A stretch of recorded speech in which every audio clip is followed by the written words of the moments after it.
The wind tore across the Montana plains like a living thing, wild, merciless, and hungry. It screamed through the coulees and swept over the frozen ridges, turning the land into a whirling sea of white. The snow didn't fall in gentle flakes.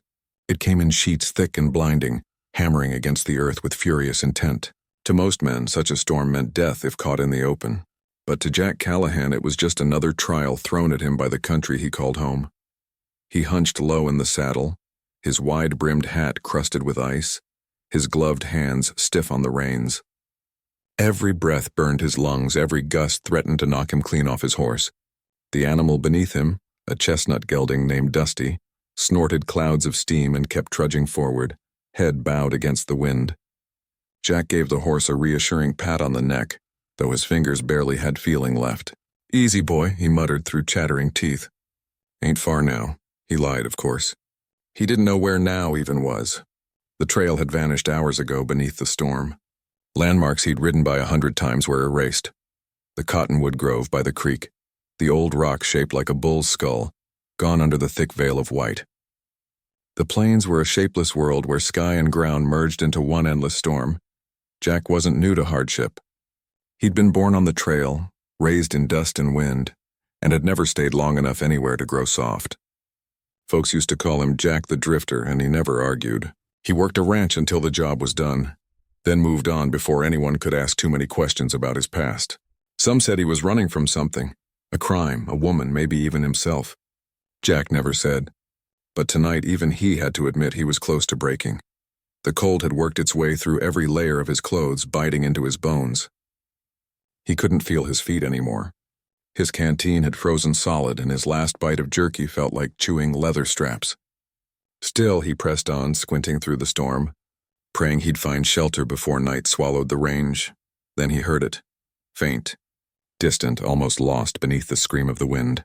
At first, he thought it was a trick of the storm. The wind often howled like a dying animal, full of eerie voices that came and went. But this sound was different, softer, human, a cry, weak, broken, desperate. Jack froze. He turned in the saddle, cupping a hand to his ear. "Hello?" he shouted, but his voice vanished in the wind. He waited, heart hammering, until it came again, closer this time. Without another thought, he tugged the reins, turning Dusty toward the sound. The horse balked, snorting in protest, but Jack kicked his heels and urged him forward. Snow stung his face, cutting into his skin, but he pushed on until he saw it, a dark shape half buried in the drift just off the trail. He swung down and waded through the snow. It was a person, a woman by the shape of her coat and skirt, though her face was hidden beneath a fur-lined hood crusted with ice. Her body was still, her skin pale as the snow. For a moment, Jack feared he was too late. "Ma'am?" he rasped, dropping to his knees beside her. He pressed a hand to her cheek, cold as marble, but there was breath. Faint, shallow, but there. Relief flooded through him. "Hold on, lady," he muttered. "You ain't dying out here, not if I can help it." He wasted no time. He stripped off his own blanket and wrapped it around her, then brushed the snow from her face. She was young, maybe late 20s, with fine features that didn't belong to the rough edges of frontier life. Her clothes were quality, too. A wool riding coat, doeskin gloves, boots too fine for mucking through snow. Whoever she wasn't some homesteader lost on the range. Jack looked around. No horse, no carriage. The storm must have taken them. He gathered her up in his arms, feeling how light she was, and carried her back to Dusty. Mounting with her limp against his chest wasn't easy, but he managed, gripping the reins tight with one hand. He leaned low and whispered to the horse, "Find us that old line cabin, boy. It's gotta be close." The gelding snorted and trudged forward through the blinding storm. For nearly an hour they rode, the world shrinking to the small circle of visibility around them. The wind clawed at Jack's face and snow gathered on the woman's lashes, but he kept her pressed close to his chest, shielding her from the worst of it. He could feel her faint breaths against his coat, fragile but alive. That was all that mattered. Finally, through the curtain of white, a dark shape appeared, a squat, weather-beaten cabin at the base of a hill. Jack almost shouted with relief. He spurred Dusty forward, reaching the cabin just as the storm seemed to peak. He kicked open the door with his boot and stumbled inside. The room was dark and cold, dust thick on the floorboards. But it was shelter, and that was enough. He laid the woman down on a cot in the corner, then tore across the room searching for wood. There was a stack by the hearth, gray and damp with age, but still burnable. He struck a match, shielding it with his hands, and soon flames flickered to life. Warmth began to seep into the cabin. Jack stripped off his coat and hat, rubbing his numb hands. Then he turned back to her. She hadn't moved. He knelt beside her, unwrapping the blanket just enough to check her breathing. "Come on, lady," he said softly. "Don't quit on me now." He took out a small flask from his saddlebag, poured a bit of whiskey, and carefully tilted it to her lips. At first she didn't respond, but then a small cough, a twitch of her hand. He felt a rush of hope. "That's it," he murmured. "That's it. You're all right." Her eyelids fluttered, and for the first time he saw her eyes. Green, deep and alive despite the frost. She looked around in confusion, then at him. Where am I?" she whispered, voice weak and trembling. Jack sat back, relief flooding through him. "You're safe, ma'am. Found you out there in the blizzard. Thought you were gone for sure." She tried to sit up but winced, clutching her side. "My horse and my driver." "Are they—" "Didn't see no one else," Jack said gently. "Just you. Must have got separated in the storm." Her eyes filled with something like grief, but she nodded, her strength fading again. Jack helped her lie back, tucking the blanket tight around her shoulders. "Rest," he said softly. "We'll figure the rest come morning." He moved to the fire, feeding it more wood. The flames threw golden light across the cabin walls, chasing away the shadows. Outside, the wind still howled, but inside there was a fragile peace. Jack sat near the hearth, glancing over at her every few minutes to make sure she still breathed. He didn't know who she was or where she came from, but he knew one thing for certain. He wasn't about to let her die under his watch. As the night deepened, Jack leaned back against the wall, exhaustion finally catching up to him. The storm raged, the woman slept, and for the first time in years, the drifter felt like he had a purpose again. When dawn finally came, pale light filtered through the cracks in the logs and the storm began to fade. Jack stirred awake, stiff and sore but alive. He looked over. The woman still slept, color returning to her face. He allowed himself a tired smile. "Guess we both made it," he murmured. Outside, the storm had left the land buried under feet of snow, cold, silent, endless.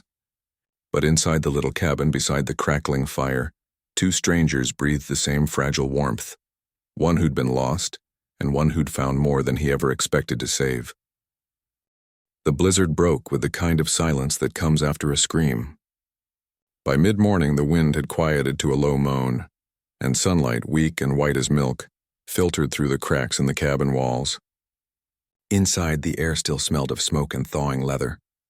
The small fire that Jack Callahan had coaxed to life through the night burned low now, a bed of glowing coals that painted the room in amber light.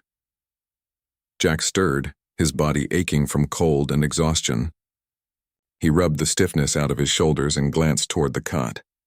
The woman was still there, lying under the thick blanket, her breathing steady. Her hair, freed from its hood, spilled across the pillow in dark waves that caught the faint light like ribbons of night. She didn't look like any of the ranch girls or frontier wives he'd known.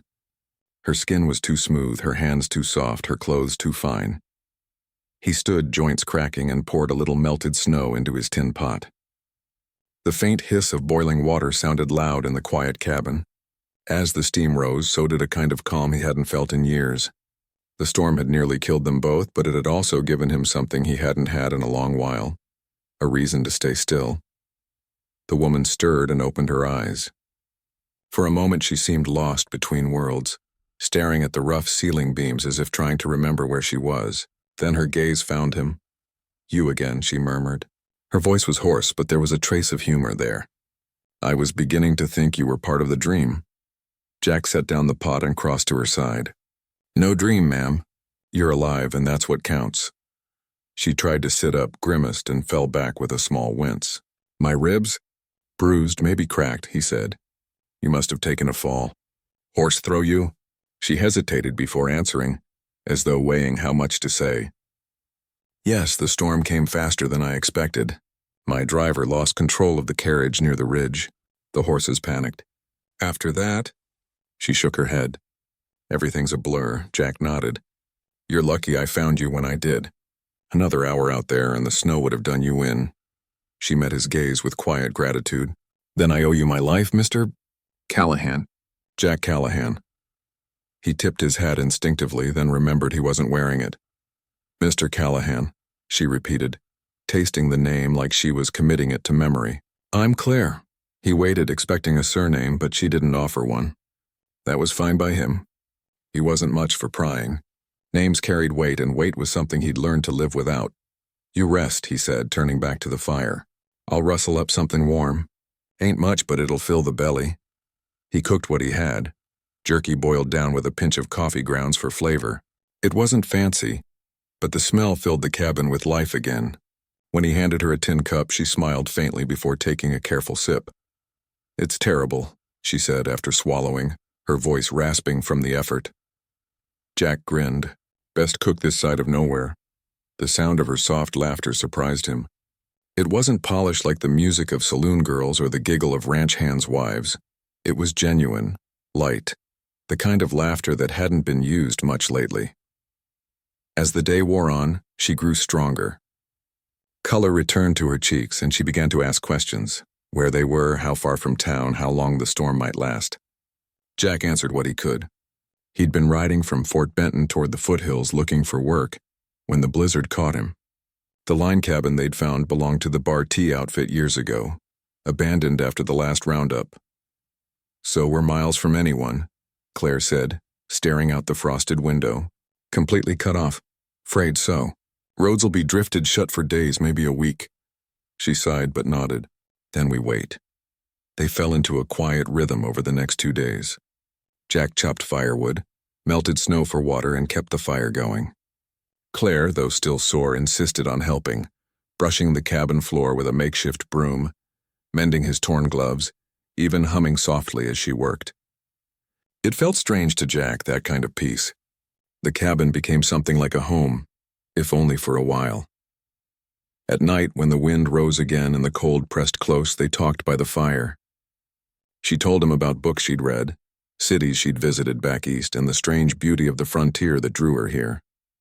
Jack listened, though most of what she said sounded like another world. What about you? She asked one evening as sparks climbed the chimney. Where do you call home? He stared into the flames for a long moment before answering. Don't rightly have one. Been drifting since I was 16.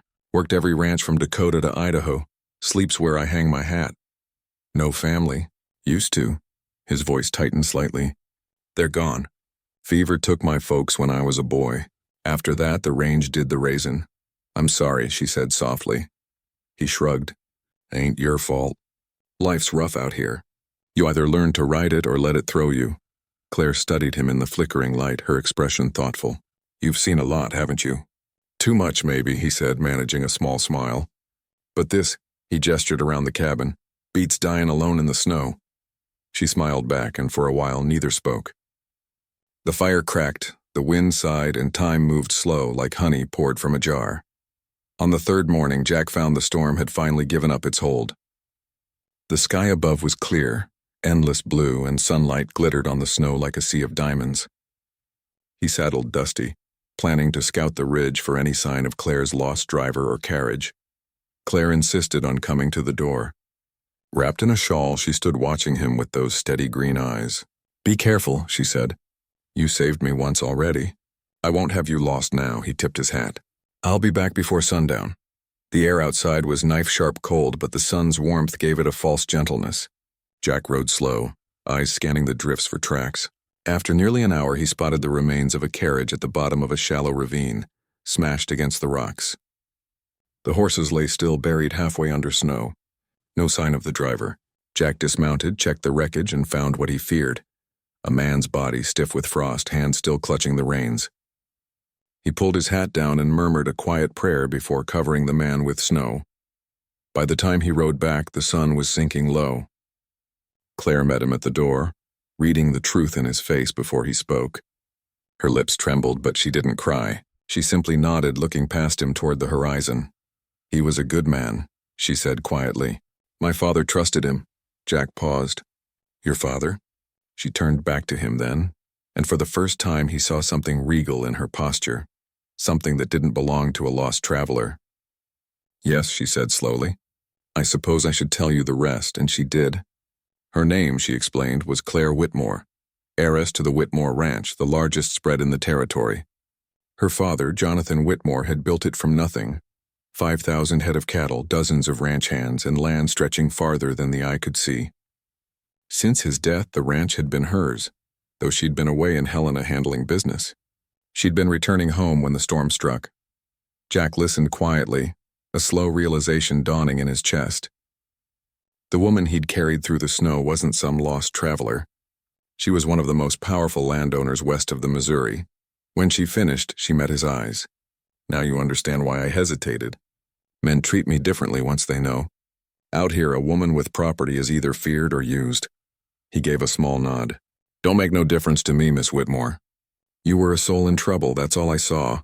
Something softened in her gaze. You're a rare man, Mr. Callahan. He chuckled low. Don't know about that. Just happened to be in the right storm at the right time. The fire crackled between them, its glow wrapping them both in warmth. Outside, twilight deepened and the plains lay quiet beneath the stars. For the first time in years, Jack Callahan felt the strange stirrings of something he thought he'd buried long ago. Trust, maybe even hope. And though neither of them said it, both knew that whatever bound them now had been forged in the heart of the storm itself. Night had fallen again over the Montana plains, deep and quiet after the long days of storm and stillness. The line cabin sat under a quilt of snow, its roof glittering faintly beneath the pale wash of moonlight. Inside, the fire burned steady now, its golden glow warming the rough-hewn walls and the two souls who shared its flickering circle. Jack Callahan sat near the hearth, polishing his revolver by habit, though there was no threat in sight. The rhythm of the motion steadied his thoughts. Across from him, Claire Whitmore sat wrapped in a blanket, her dark hair falling loose over her shoulders. The firelight gave her face a soft glow, half shadow, half warmth. For the first time since he'd found her in the blizzard, she looked alive again, though there was something in her eyes he couldn't read, a storm that hadn't yet passed. She was quiet for a long while, her gaze fixed on the flames. Then she spoke, her voice low but clear. You haven't asked me why I was traveling alone in the middle of winter. Jack didn't look up from his revolver. Figure it's your business. It's dangerous not to ask questions out here, she said with a faint smile. He glanced at her then, one eyebrow raised. Maybe. But sometimes answers do more hurt than help. That made her laugh softly, not with amusement, but something closer to disbelief. You really are a strange man, Mr. Callahan. Been called worse, he said, setting the gun aside. But I got a feeling there's something you've been wanting to say or you wouldn't have brought it up. She hesitated, staring into the fire as if searching for courage there. The flames danced in her eyes. My father's ranch. It isn't just a business. It's a legacy and one built on hard choices. People think we were blessed that the Whitmores had luck and money on their side. But the truth is, she paused, her voice softening. It was built on debt, and not the kind you pay in coin. Jack leaned forward slightly, elbows on his knees listening. When my father passed, she continued, I found ledgers, deals made with ranchers, landowners, even lawmen. The kind of deals that made enemies.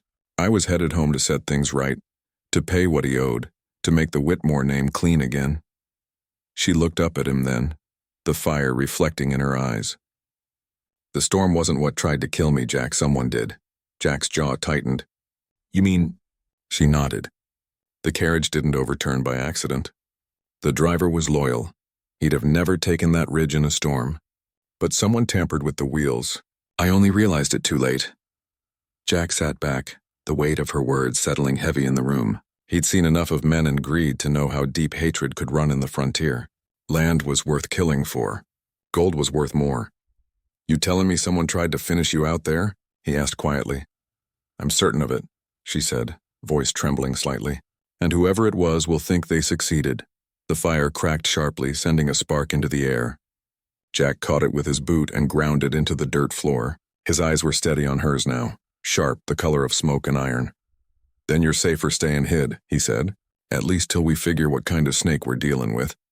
She nodded, but he could tell the thought of hiding didn't sit well with her.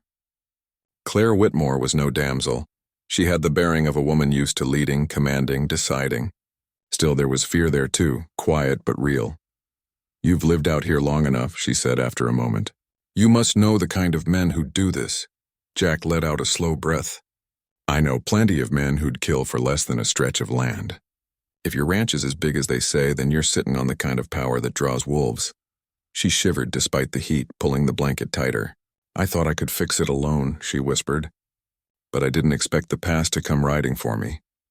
Jack stood pacing slowly near the window. Outside, the wind had settled, the moonlight turning the snow to silver. He could see for miles. Nothing moved, nothing lived in that pale stillness. It felt like the calm before another storm. He turned back to her. You got enemies waiting, you can't ride back alone. They'll smell blood soon as word spreads, her chin lifted. And you? What about you, Mr. Callahan? You've done enough already. Jack's expression hardened. You think I'd walk away now? Lady, I found you dying in the snow. That makes it my fight whether I like it or not. For a long time she didn't answer. The fire popped softly, throwing shadows that danced across the walls. Then she said quietly, You'd risk your life for a stranger? He met her gaze without hesitation. Ain't the first time. Won't be the last. Something changed in her eyes then. The kind of look that says trust doesn't have to be earned with years, only truth. She smiled faintly. Then maybe you're the first man in this territory I can trust. Jack turned back to the fire, uncomfortable under her gaze. He wasn't used to that kind of talk, not from women like her, not from anyone. But the truth was, her words stirred something in him he hadn't felt in years. They spent the rest of the evening going over what she remembered, the men her father had dealt with, the ranch hands she suspected, the rival landowners who'd wanted Whitmore land for years. Jack listened, his mind working quietly. Every name she spoke painted a clearer picture of greed, betrayal, and a power struggle buried under the polite words of the cattle trade. When she finally fell silent, he said, Sounds like you'll need more than luck to walk back onto that ranch alive. She met his eyes. Then I hope I've found more than luck. Jack nodded slowly, then reached for his saddlebag. He pulled out a small folded map, creased and stained from years of use, and spread it on the table. Tomorrow we ride south, he said. There's a man I know near the mussel shell. Runs a trading post, hears everything that goes on between here and Helena. If someone planned this, word'll have reached him by now. She looked at him, surprised. You're really coming with me? He smiled faintly. You think I'd let you face a pack of wolves alone? Not likely. The wind outside rose again, rattling the shutters, but this time it didn't sound so cruel. The storm had lost its power. Inside the cabin, the two of them leaned closer over the map, the fire casting halos of gold around their faces. Mr. Callahan, she said softly after a long moment. Jack, he corrected. She smiled. Jack, why did you stop that day? When you heard me in the snow. You could have kept riding. He leaned back in his chair, eyes distant. I've been riding this country a long time, ma'am. Seen men die with no one to bury 'em. Women crying in the dust for someone to come back. I figured maybe one good deed might square me with the world a little. She studied him for a moment, the scar along his jaw, the quiet strength in his hands. You think saving me was about redemption? He met her gaze. Maybe. Or maybe it was just the right thing to do. The silence that followed wasn't heavy. It was warm, alive, like something unspoken had been agreed upon between them. The fire burned low, and Claire eventually drifted to sleep on the cot, her breathing soft and even.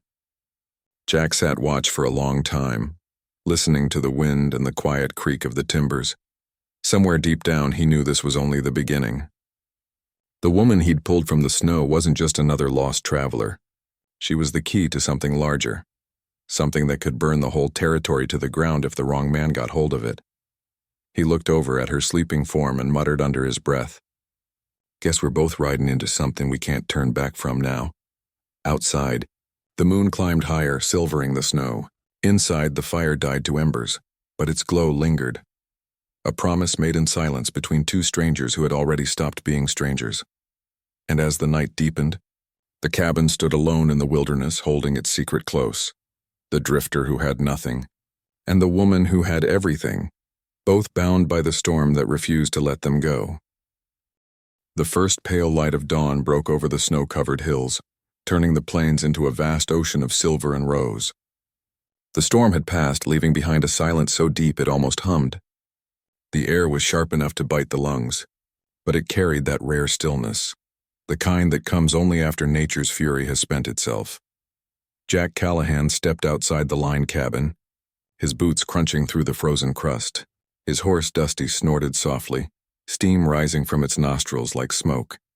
The cowboy rubbed the animal's neck and gazed eastward, scanning the horizon.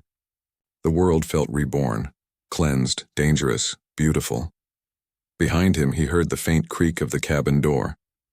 Claire stepped out, wrapped in one of his blankets, her breath misting in the cold.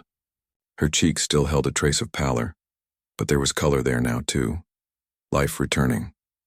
"Beautiful morning," she said softly. Jack gave a small nod. Beautiful but unforgiving.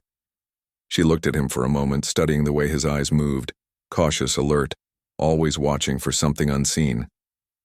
"You don't trust peace much, do you?" He smiled faintly. "Peace is like a trail without tracks. Looks good, but you never know who walked it last." She drew the blanket closer. "You talk like a man who's seen too much." "Seen enough," he said, and left it at that. They ate a simple breakfast of jerky and coffee boiled black in a tin pot, the kind that burned the tongue but warmed the blood. Then Jack began to ready the horses. He packed the saddlebag tight, checked his rifle, and tied down the map they'd studied the night before. Claire watched him move, calm and methodical, a man shaped by years of living on the edge. "You plan like you've been running from someone your whole life," she said.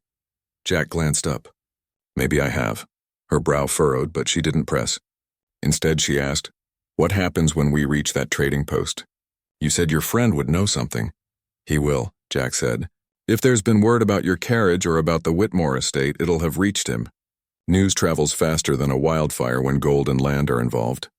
She nodded, though her gaze was distant. "My ranch must think I'm dead by now." "That's to our advantage," he said. "Let them think it a while longer." For a long moment, neither spoke. The only sound was the whisper of wind through frozen brush. Then Claire said softly, "Jack, do you ever wonder what your life might have been if you'd chosen differently?" He cinched the saddle strap tight, thinking. "Every damn day," he admitted. "But a man can't rewrite the trail behind him.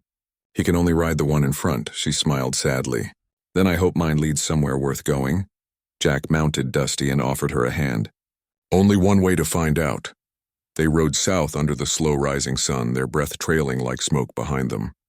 The world around them was vast and white, punctuated by dark ridges of rock and lonely pines. The silence of the plains was broken only by the rhythmic creak of saddle leather and the soft crunch of hooves in snow. For hours, they said little. But as the land began to change, the snow thinning, the sun climbing higher, Claire finally spoke. "You never told me why you left ranching." Jack's eyes stayed on the horizon. "Wasn't my choice. Worked a spread near Helena years back.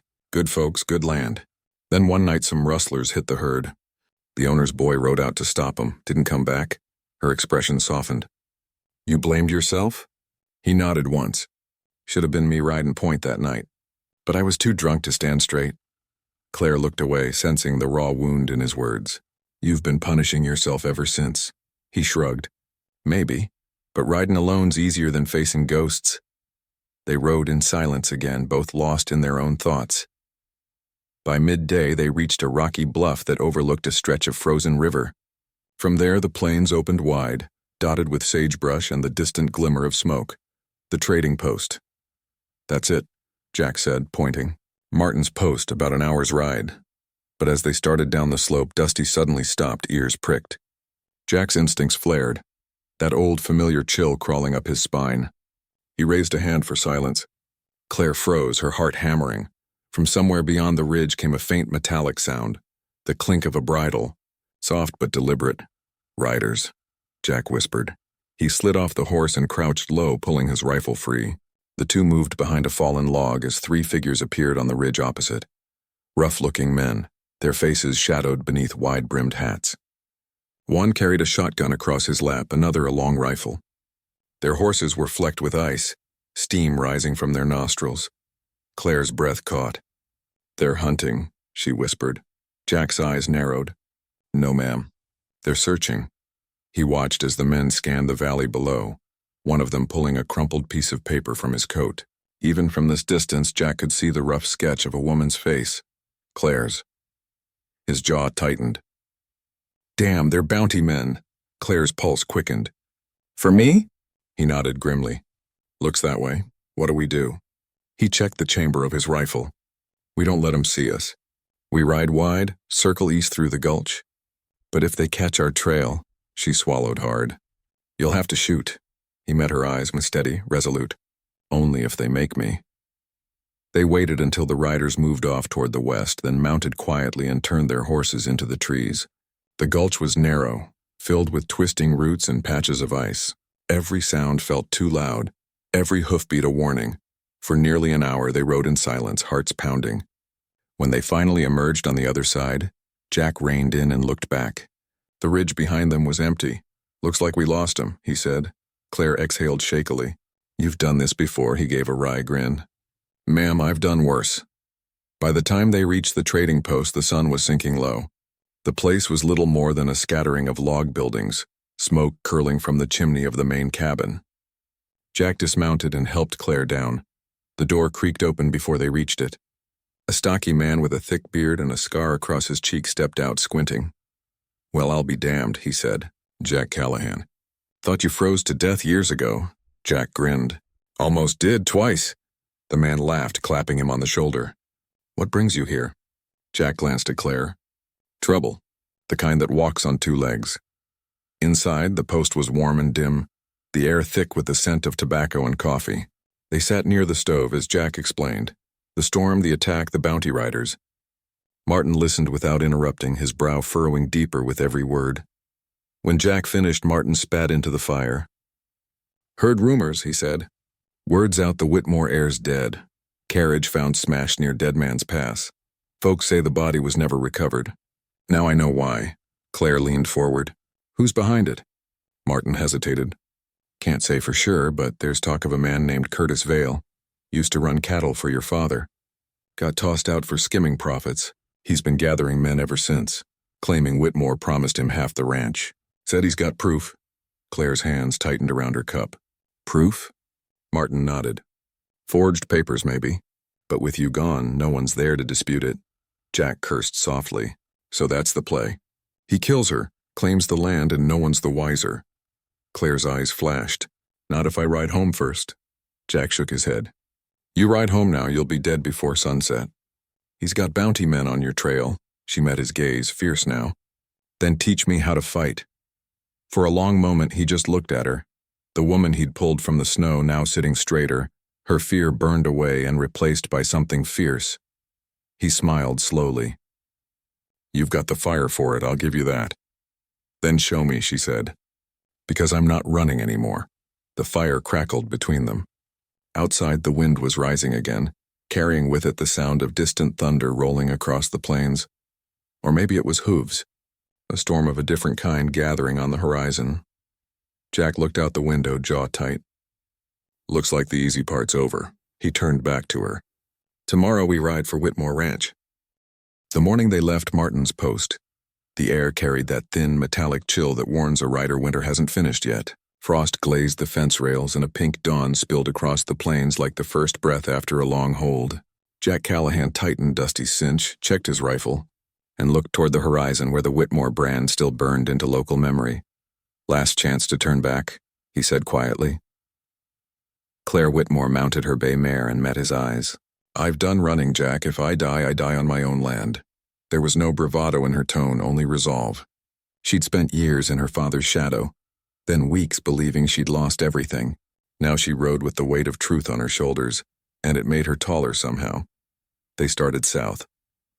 The trail wound through sage and shale, past the frozen river and the long shadow of the Muscle-Shell Ridge. All day they rode beneath an iron sky, stopping only once to water the horses. The silence between them wasn't empty. It was the silence of purpose, of two people who had chosen their side and meant to see it through. By dusk, the plains opened wide again, dotted with the fences and windmills that marked the edges of the Whitmore Ranch. Claire slowed her horse, staring out at the familiar line of cottonwoods. Smoke curled from the chimneys of the main house more than there should have been. He's there, she said. Jack studied the place through narrowed eyes. A dozen horses were tied out front, and torchlight flickered near the corrals. Men moved like dark ants against the snow. Vale's got himself an army, he muttered. Must have told him you were gone for good. Claire's jaw tightened. He was wrong. They rode wide, circling to a low ridge that overlooked the property. From there they could see everything. The bunkhouse, the stables, the big house her father built when this land was still half wilderness. Jack pointed toward the northern pasture. There's a line shack by the creek. We can hole up there till midnight, then slip in quiet. She nodded. They waited for darkness to settle like a blanket, listening to the coyotes begin their mournful chorus. When the last light faded, they led the horses down the slope, boots crunching softly in the crusted snow. Inside the line shack, Jack lit a stub of candle and spread his gear on the table. Ammunition, rifle oil, a small revolver for her. You ever shoot? He asked. Claire shook her head. My father said guns were for hired hands. Tonight you're one of us. He handed her the revolver, guiding her fingers around the grip. Keep your thumb clear of the hammer. Point, breathe, squeeze. Not pull, squeeze. She tried, aiming at the wall, her hands trembling slightly. Jack adjusted her stance, his voice steady and low. Good, now again. By the fifth try, the tremor was gone. Her eyes had hardened into focus. Jack holstered the gun for her. You'll do fine. She looked up at him. Why are you helping me, Jack? You could have walked away. He hesitated, then said quietly, because once I lost someone who counted on me. Didn't plan on doing it twice. For a moment their eyes held. The drifter and the heiress, both carved by loss, both burning toward the same reckoning. Near midnight they moved. Snow muffled every sound as they crept down through the pasture. Dogs barked once in the distance, then went quiet again. At the barn, Jack signaled for her to wait while he peered through the cracks in the wall. Inside, 2 men were saddling horses. Jack slipped through the door like smoke, struck the first across the jaw with his rifle butt, and caught the second before he could shout. When Claire stepped in, both men were on the ground, tied and gagged. Not killers, Jack whispered. Just hired help. Vale's in the big house. They crossed the yard, hugging the shadows. Through the windows, they saw the glow of lamplight, heard laughter. Hard, greedy laughter. Curtis Vale sat at her father's old desk, boots propped on the wood, a bottle of whiskey in hand. Around him stood 6 men, all armed. Claire's breath shook. That's him, Jack nodded. Then let's finish it. They slipped in through the kitchen. The old floorboards creaked beneath their boots, but the noise of the men covered the sound. From the hallway they could see the great room clearly now. Vale was boasting, waving a folded paper in his hand. Signed and sealed, he declared. By sunrise, the Whitmore ranch is mine outright. Ain't no woman left alive to claim it. Claire stepped out before Jack could stop her. Her voice cut through the room like a whip.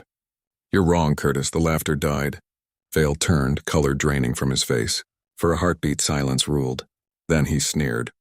Well, I'll be damned. The ghost herself. Jack moved beside her, rifle raised. Looks like your party's over.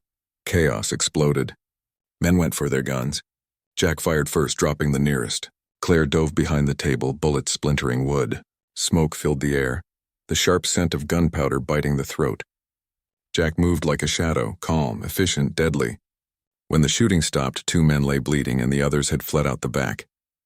Vale stood alone, pistol shaking in his hand. Don't do it, Curtis, Jack warned. But greed and fear twisted the man's face. He fired. Jack's shot answered half a breath later. Vale staggered, the forged papers falling from his grip, and crumpled against the desk. Claire ran forward, breathing hard. It was over. The silence that followed was heavier than the storm ever had been. Jack lowered his rifle, eyes scanning the room. Anyone else? Only the wind answered, whistling faintly through a broken window. Claire knelt by the desk, picking up the papers. Her father's seal, clumsily copied, the ink still fresh. She looked up at Jack, tears shining in her eyes. It's finished. He shook his head. Not yet. Word'll spread. You'll have to stand your ground, prove this was yours all along. I will, she said. Then softly, and you? Jack holstered his gun, gazing out toward the dark horizon. Never was much good at staying put. Figure I'll ride till the next storm. She rose, stepping closer. You don't have to keep running, Jack. He smiled faintly, that half-lonely, half-tender smile she'd come to know. Maybe not. But some men are built for trails, not porches. Outside, dawn was breaking again, washing the ranch in golden ash. The snow gleamed, the barn smoked gently, and for the first time in years, peace felt possible. Claire turned to him. Then at least stay till spring. He met her gaze, and for the first time since he'd found her in the snow, he didn't have an answer ready.